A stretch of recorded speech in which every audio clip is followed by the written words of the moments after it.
galaxy has a wound that never closes. At its edge churns the Eye of Terror, a vast warp space rift, the screaming boundary between the mortal universe and something far worse. Demon legions mass inside it. Chaos forces have poured from it for 10,000 years. One world guards the only navigable passage out, Cadia, gray granite, orbital fortresses stacked in low orbit like gravestones. Its sky glows sickly purple-green. The Eye fills the horizon every clear day, a bruise that never heals. Every child born here learns to march before they read. Soldier is not a choice on Cadia, it is a sentence, handed down at birth. The training it demands begins almost before a child can walk. You are born into a world that has no childhood, not really. Cadian schools drill formation before they teach handwriting. Toy lasguns come before toys. You learn to strip a rifle before you learn to ride a bike. And nobody thinks that's strange, because everyone around you did the same. Your parents served, their parents served. The trenches outside your city are older than your family's names. Sources on Cadia's exact founding are incomplete, but the culture is not disputed. This world exists to feed soldiers to the Cadian Gate. You grow up under dropship traffic and gun range noise, under officers who nod at children like future recruits, because that is exactly what you are. There is no separate path, no artist's life, no quiet trade untouched by the muster rolls. The Eye of Terror sits on your horizon like weather, a bruise-colored warning your grandmother pointed at instead of the moon. Soon enough, that shadow stops being scenery. Soon enough, they call your name for training. You are 17 when the recruiter stops pretending it's a choice. Cadia has no civilians, not really. Every street is a barracks. Every school is a feeder line for a regiment. You stand in formation at dawn, flak vest too big, lasgun too heavy, and a commissar walks the row studying faces, not boots. He is looking for hesitation. You learn fast not to show it. Training here is not preparation for war. Cadia assumes war is already happening, somewhere close, always. Drill sergeants scream range estimates until you dream in meters. Officers drill trench collapse, gas exposure, night assault, because the Eye of Terror sits just beyond the horizon, like a bruise that never heals. And everyone's grandfather fought something that crawled out of it. You salute, you march, you tell yourself you're ready. Then the transport doors open onto your first real deployment, and readiness turns out to be a story you told yourself in the dark. Your childhood ends the day the recruiter arrives, and no one on Cadia calls it a childhood to begin with. You are drilled before you are educated. You march before you fully understand why. Schola Progenium instructors correct your stance with a cane, then correct it again. Sources vary on exact ages, but the pattern holds across every account. Play becomes formation. Formation becomes doctrine. You learn to strip a lasgun blind, to fit flak armor in under a minute, to sleep sitting upright because trenches don't offer beds. Family visits shrink to letters, then to silence. This is not cruelty for its own sake, or so the instructors insist. Cadia sits beside the Eye of Terror, and the Eye does not wait for anyone to finish growing up. By the time you're handed your first real weapon, you already know this world has never once been at peace, and that peace, whatever it is, will not be waiting for you either. The trench holds, then the order comes. Advance. You climb the ladder into open ground, lasgun braced against your shoulder, boots sinking in churned mud. Ahead, a Leman Russ battle tank grinds forward, its hull shielding a line of guardsmen from last fire. You stay close behind it, the metal wall between you and death. Somewhere behind the lines, a Basilisk artillery piece fires blind, shells arcing toward coordinates you'll never see. The noise alone rearranges your thoughts. Your sergeant, hoarse from shouting, tells you the tank is your friend now. Don't wander from it. Men who wander from the tank don't come back with stories. This is your first real advance, not a drill, not a range. The fear's different when the mud is real, and the ground ahead has no promise of survival. And somewhere past this ridge, the fortress lines you've heard about your whole life are waiting. Training does not end with a ceremony. It ends with a manifest and a number. Your rifle is old, passed through hands that are gone. Your boots fit badly, no one apologizes. A sergeant reads a list of world names you have never heard, and one of them becomes your entire future. You board a transport that shakes like it wants to fall apart. Below, Cadia's fortress cities blur into ash-colored fields. dug and redug for as long as anyone can remember. Sources on total troop numbers disagree, but every account agrees. No one asks if you are ready. The front is already screaming past the horizon. You don't know yet what that sound means. You're about to find out in a trench with no name. Cadia holds the line because Cadia has no choice. This world sits at the mouth of the Eye of Terror, and the Eye is not weather, not myth. It is a wound in reality itself, a tear where the warp presses against the material universe. Cadia is the lock on that door. Every fortress, every trench, every soldier standing where you stand is one more bolt holding hell shut. You were told this world could never fall. Command repeats it like scripture. From the trench line, you can see why they believe it. Bastions stretching to the horizon, gun batteries beyond counting, whole regiments reduced to specks against walls built by generations before you. It looks eternal, it looks unbreakable, but locks are only as good as the hands that forged them. And yours were forged before you could walk, in classrooms built like parade grounds, by a system that never planned to raise anything but soldiers. You are born on Cadia, already halfway into uniform. School is drill wearing a lesson plan's clothes. The alphabet comes with rifle nomenclature. Recess is formation practice. And nobody tells you that because nobody has to. The schoolyard is shaped like a parade ground because it is one. You learn young which postings are whispered about with something close to envy. Infantry means the trench, the mud, the fast and total ending. Artillery means distance, means maybe you die old, means the gun crew's joke that they'll go deaf before they go dead. That's the joke anyway. Soldier humor. Choosing your flavor of inevitable. There are no bystanders here, no children playing at war who grow up to do something else. The games were never games. Every lesson was a rehearsal for the one exam Cadia actually cares about. And that exam starts the day they hand you a rifle and stop calling you a child. There are no civilians on Cadia. Not really. Everyone serves sooner or later, in one uniform or another. Training does not build individuals. It builds interchangeable parts. Fast, brutal, deliberately impersonal, because guard doctrine runs on attrition. Numbers and obedience win wars here, not personal skill. You learn that the hard way, drilled until your body moves before your mind does. Behind the formation stands the commissar, tall, silent, unmoving. Nobody explains his authority, nobody has to. His presence alone is why no one in the ranks dares break formation. Why fear of him outweighs fear of the enemy, at least for now. Instructors keep repeating one phrase you don't understand yet. The gate.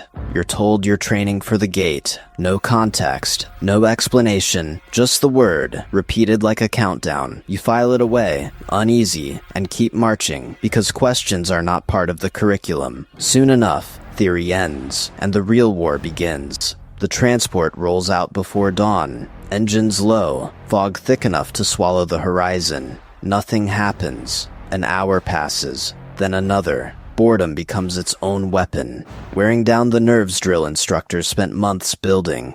You check your weapon for the 4th time, not because it needs it. The commissar's lessons echo quieter here, replaced by the sound of your own breathing. Then the fog flashes orange. No warning shout, no build-up, just a concussive wall of sound and scattered figures diving for cover that isn't there yet. This is the truth nobody says aloud in training. War on Cadia isn't constant terror, it's silence that lies to you. The gap between drill yard theory and this moment is where soldiers are actually made, or broken. You survive the next few seconds on instinct alone. What waits past that flash is the real education, the one no instructor can simulate. The trench becomes your whole world. Mud climbs past your boots, then your knees. Water rations run thin, cold enough to numb your hands on the lasgun's grip. Cadia's weather turns on you without warning. Storms rolling in from the horizon, dust that gets into everything, into food, into wounds. Boot rot spreads through the line, a quiet enemy nobody mentions in the briefings. You learn to sleep sitting upright, weapon across your lap. You learn which duckboards creak, which corners flood first. Men around you trade dark jokes about rotation schedules that never rotate fast enough, about the sergeant who never sleeps, about the poor soul who always volunteers for the worst watch, the one facing the eye itself. Nobody asks why he does it. Some things you don't examine too closely, not here, not with the guns waiting behind the ridge for their turn to speak. You are not alone out here. Behind the trench line stand the machines that make Cadia's doctrine work. Basilisk batteries wait kilometers back, their crews reading coordinates you'll never see. Leman Russ tanks idle in reserve, engines growling like something alive. You are one rifle among thousands. The guns are what actually hold ground. When the order comes, the earth itself seems to inhale. You feel the report before you hear it, a pressure against your chest. Then the world downrange erupts in fire. Standing this close to a firing line rattles your teeth and your resolve equally. Veterans call it the Emperor's applause, dark humor covering real fear. Because shells fall short sometimes. Records from other fronts confirm it happens, rarely, but enough that every gunner curses under the noise. Tonight the barrage holds. Somewhere ahead, the horizon answers back. The basilisks fire again, further off now, and the ground answers late, like thunder that forgot its lightning. You feel it before you hear it. Relief comes first. The guns are still there. Then the second thought arrives, the one nobody says out loud. What if the range is wrong tonight? Cadian gunners are good, drilled for generations, but shells don't know that. So you listen for the whistle, judge the pitch, tell yourself short rounds sound different. Maybe they do. Above the noise sits the real reason any of this matters. Cadia doesn't guard a border, it guards a wound. Command calls it the Gate, standing watch over the Eye of Terror, a vast region where reality itself has torn open, where warp and materium bleed into each other. Nobody explains it well, they just point toward it and go quiet, and that silence teaches you more than any briefing does. You call it the Eye because command needs a word for it, but out here, at night, nobody says it out loud. It sits beyond the horizon, a wound that does not close, where the warp bleeds into real space and pours out raiders, warbands, and things without names. The sky near it is wrong in ways your eye resists. Colors that should not exist in smoke, a shimmer that moves against the wind. Veterans have a rule, unspoken but absolute. Don't stare too long. Look, note it, look away. Some say it looks back. Others say staring invites something that death cannot end. Sources disagree on why. Records from the old wars are incomplete, but the fear is consistent, and it is old. What frightens Cadians most isn't dying here. It's what dying might not stop. Lately, that dread has a new edge. The raids are coming faster. You feel the change before anyone announces it. Raids across the border worlds grow sharper, more frequent, less like probing, and more like appetite. Reinforcement convoys arrive daily now, unfamiliar regiments, unfamiliar accents, all funneling toward the same fortress lines. Rumor outruns command. Someone always claims to know something. No one actually does. Then, without warning, your unit is pulled from its post and reassigned overnight. No reason given, no briefing, just new orders and a transport waiting in the dark. Soldiers argue in whispers. Redeployment, punishment, a training exercise gone strange. None of it satisfies. You load your kit and say nothing, because saying nothing is safer than guessing wrong. Outside, the roads are already choking with traffic. Lines of transports and reinforcements stretch into the fog, convoy after convoy, until you cannot see where it ends. Something vast is assembling. You just don't know its shape yet. The convoys never stop. You count transports until you lose count, and still they come, swallowed by fog, feeding into something you cannot see the shape of. Then, the reassignment order finally makes sense. This was never a skirmish. This was the mobilization before the invasion, and now the invasion has arrived. The Eye of Terror opens wider than any veteran remembers, and out of it pours the largest chaos force the Imperium has faced in living memory. Fortress after fortress on Cadia answers. You fight, because that is what Cadia does. Word moves through the trench faster than command can confirm it. This is the 13th Black Crusade, and it is not like the others. You were told Cadia could never fall. Nobody told you what happens next is worse than falling. Comms go dead first. Not slowly, all at once. You key the Vox and hear only static, shaped like screaming. Officers who trained you to hold ground now have no ground to point at. Orders arrive that contradict the orders before them, then stop arriving at all. You look for the trench line you dug with your own hands. It is a crater full of light that should not exist. The sky above Cadia has turned the color sources still argue about, a wound that pulses instead of burns. Retreat was always the last plan, the one you never rehearsed, because Cadia does not retreat. Now you learn why that was never bravado. There is nowhere behind you. The fortress world that raised you, drilled you, buried your friends, is folding in on itself, district by district. And somewhere under the noise, you understand the fear you carried since training was never about dying. It was about this, everything that made you, someone simply ceasing to be recorded. What comes next is the only order left worth following. The order comes without ceremony. Your unit is pulled back, no explanation given, while others hold the line you are leaving behind. You do not feel relief. You feel the strange vertigo of surviving a world built entirely to be died for. Cadia trained you to fight, to hold, to fall if needed, not to walk away while the ground still burns behind you. The transport is packed shoulder to shoulder, kit crushed against kit, nobody speaking. Someone is crying without sound. Someone else stares at nothing. You think of the units still down there, the trenches you shared, the names you will never confirm as dead or alive. This is what the veterans meant, the guilt that outlasts the war. You lived. That is not the same as surviving clean. Above you, the hull groans, and Cadia's sky, torn and wrong, waits to become the last thing anyone saw whole. The shuttle claws upward through smoke, a silhouette shrinking against a dying sky. You are pressed against the hull, one soldier among hundreds who did not choose to be lucky. Below, the horizon that raised you folds into fire, and does not stop folding.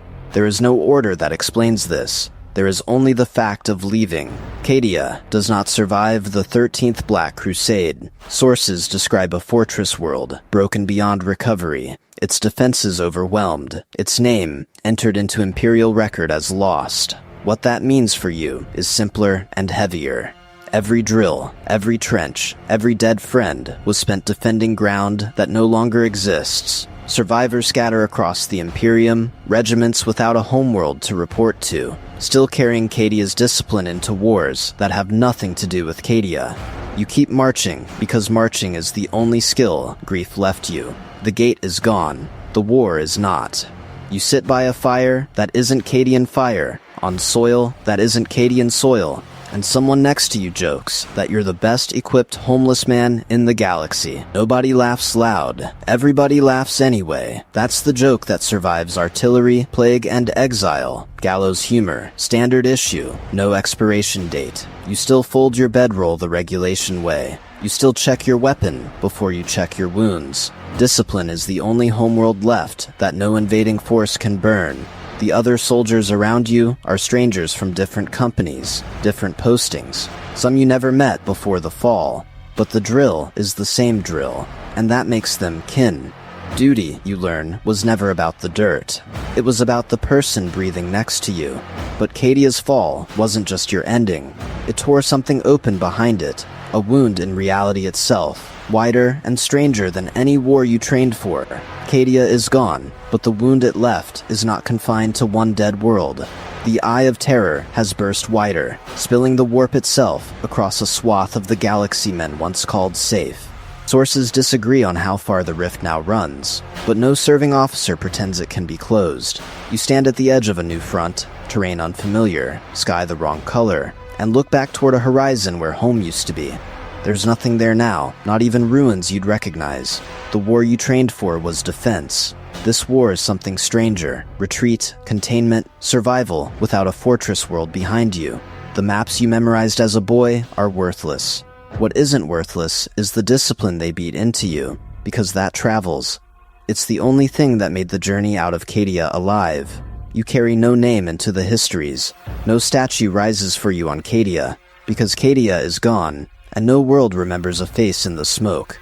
But somewhere in the count of hours, the gate stayed shut, and every trench held one more night. You were counted, even unnamed.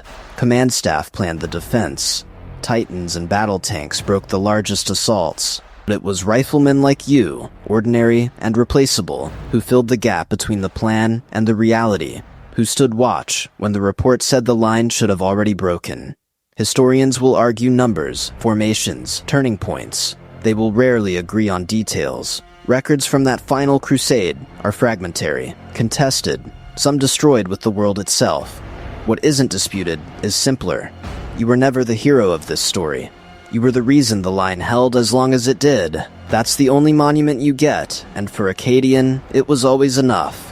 What comes after enough is another matter entirely. Cadia is gone. The fortress world that swore it could never fall is ash and drifting rock, swallowed by the eye it once held shut. You are not there when it ends, or you are one of the lucky few, pulled out through a gap in the sky. Nobody explained, only ordered. The thing worse than death was never a demon. It was erasure, a homeworld deleted from the maps, your birth record now pointing at nothing at all. But Cadian never really meant a planet. It meant the drill sergeant's voice still living in your spine, the trench discipline, the refusal to break under fire. Other worlds need that discipline now, so you dig new trenches on ground you don't recognize, under a sky that isn't home, and you keep fighting, because that is what surviving the end of the world actually looks like.